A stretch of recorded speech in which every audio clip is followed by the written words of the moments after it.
तेरा सर उड़ा दूं मां, लेकिन इस तरह ये टोने टोट के करके मुझे विजय नहीं होना। मैं एक शूरवीर क्षत्रिय हूं, मुझे जीतना है और मैं जीतूंगा। और जीत का महत्व तब होता है जब एक योद्धा अपने शौर्य और वीरता से युद्ध को जीते।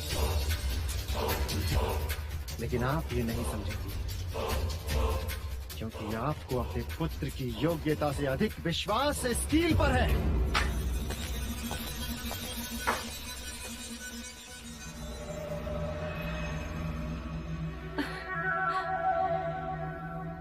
नादान कहीं का, अब चाहे कुछ भी हो जाए बेटा, विजय का मुकुट तो तेरे ही सर होगा। यशस्वी भव क्षत्रिय।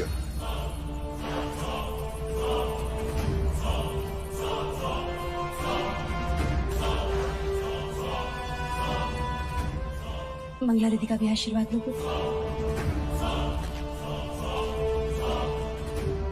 अरे मेरा आशीर्वाद तो सदैव तुम्हारे साथ है पुत्र, पर आज तो मैं तुम्हारे इस शस्त्र को भी आशीर्वाद देना चाहती हूँ।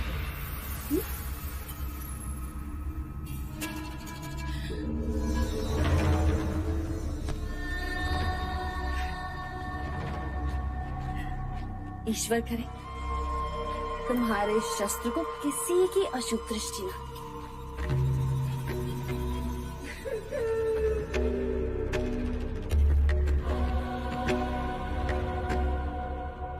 ईश्वर तुम्हें देवदत्त का सामना करने की शक्ति दे। लो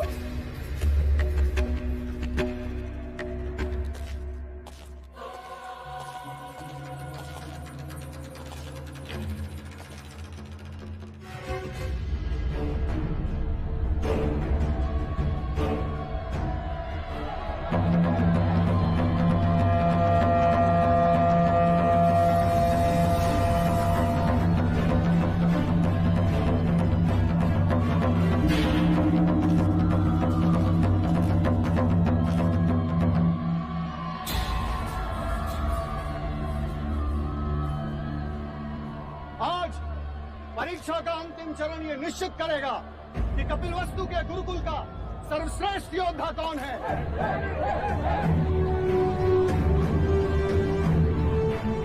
तो परीक्षा के अंतिम दो प्रतिस्पर्धी अपनी दंड विद्या का परिचय देने पधार रहे हैं। राजा दुर्योधन के सुपुत्र कुमार देवदत्त।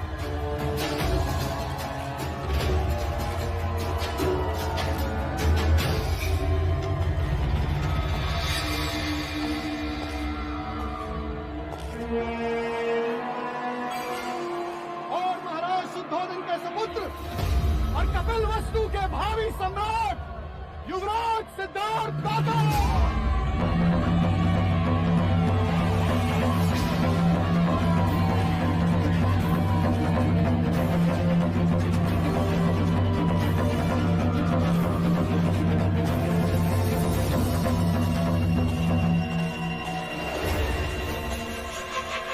ये लो दंड और कर लो अपनी मंशा पूरी।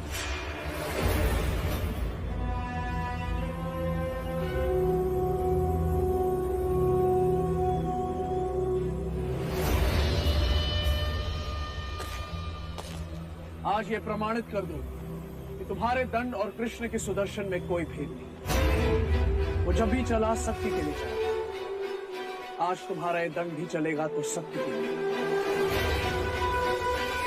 अपने माता पिता की प्रसन्नता के लिए,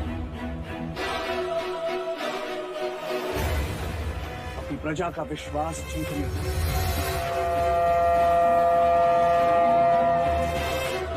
जाओ विजयी।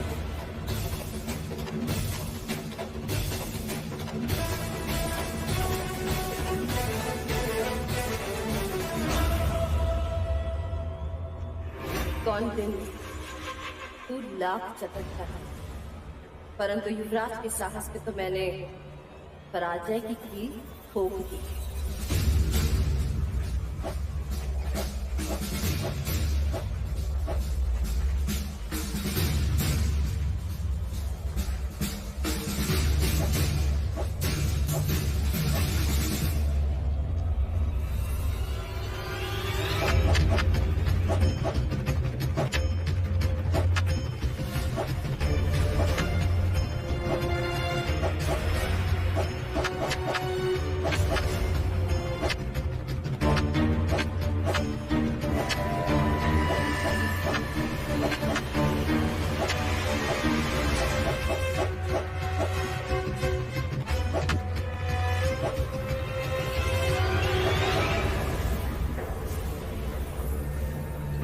ये तुम्हारे युवराज प्रतिवार क्यों नहीं कर रहे?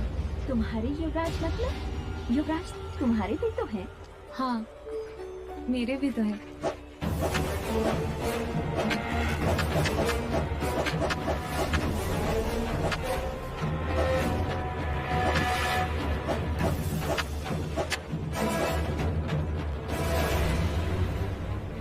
तुम मुझ पर प्रहार क्यों नहीं करते सिद्धार्थ?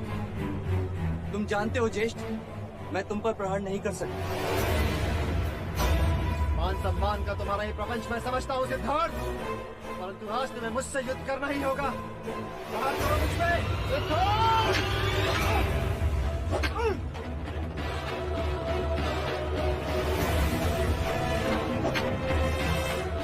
सिद्धार्थ प्रहार करो या अपनी हार स्वीकार करो।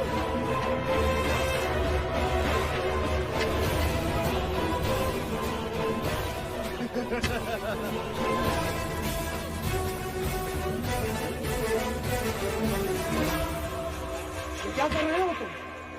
कपिलवस्तु के भावी सम्राट के हाथ कांप रहे हैं गुरुदेव।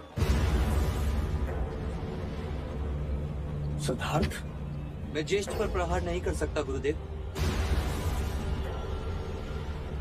आचार्य कौंडिन्य, तो क्या मैं देवदत्त को कपिलवस्तु का सर्वश्रेष्ठ योद्धा घोषित कर दूं? नहीं, मुझे भीख में नहीं चाहिए। मुझे तुम्हें प्रहार करना होगा। ये युद्ध नहीं केवल एक परीक्षा है। गुरुदेव, मैं चाहकर भी हाथ नहीं उठा पाऊंगा। तुम सबके समक्ष ये स्वीकार करो, तुम कार हो। मेरी प्रतिभा से भय लगता है तुम्हें। स्वीकार करो। सिद्धार्थ, अब तुम्हें किसी एक विकल्प का चयन करना है। या तो तुम्हें प्रहार करना है, या फिर आज के बाद आचार्य कौंडिन्य को भूल जाना है। मैं तुम्हारा गुरु नहीं और तुम मेरे शिष्य नहीं। गुरुदेव, यदि तुम इस परीक्षा में विजय न हुए तो मेरा सिखाया सब मिथ्या है। ना समझ पशु पक्षी भी समय आने पर चुनौती स्वीकार कर लड़ने को तैयार हो जाते हैं। तुम तो मनुष्य हो। मत भूलो, अतल वितल भूतल पर जन्म लेने वाली प्रत्येक आत्मा कर्म के अधीन है, कर्माधीन है। पर ज्येष्ठ, इतने भावनाशील मत बनो सिद्धार्थ। केवल अपना कर्म करो। याद रखो, बादल का मूल्य वर्षा से, पेड़ का मूल्य फल से, तलवार का मूल्य धार से, उसी तरह एक क्षत्रिय का मूल्य प्रतिभावान योद्धा बनने से।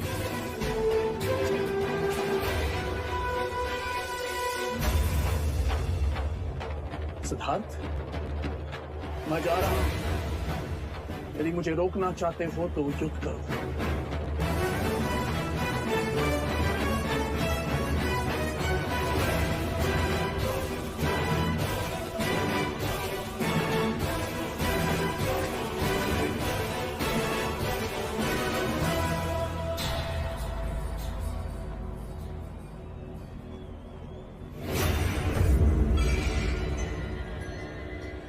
अतल वितल भूतल पर जन्म लेने वाली प्रत्येक आत्मा कर्म के अधीन है, कर्माधीन है। केवल अपना कर्म, केवल अपना कर्म।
क्षमा करना चाहिए। ये प्रहार मैं अपने लिए नहीं, गुरु आज्ञा से कर रहा हूँ।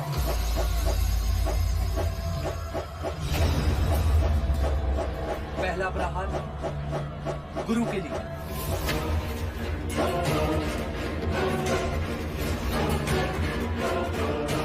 दूसरा माता पिता की अपेक्षा के लिए,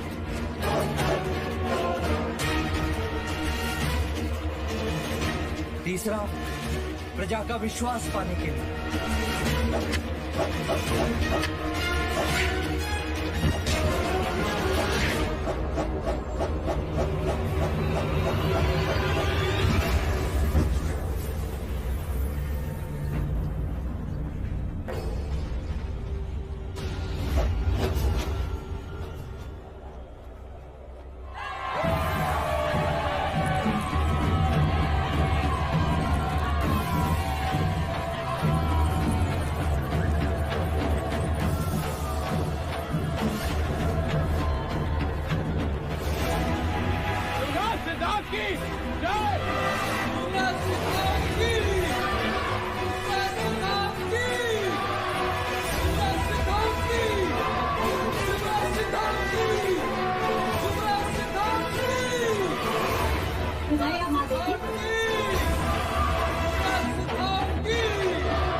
कपिल वस्तु को शोभा यात्रा का आयोजन करो।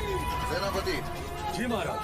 ऐसा कुछ करो कि शाक्यों के राजकुमारों की कीर्ति मगध और कौशल राज तक पहुंचे।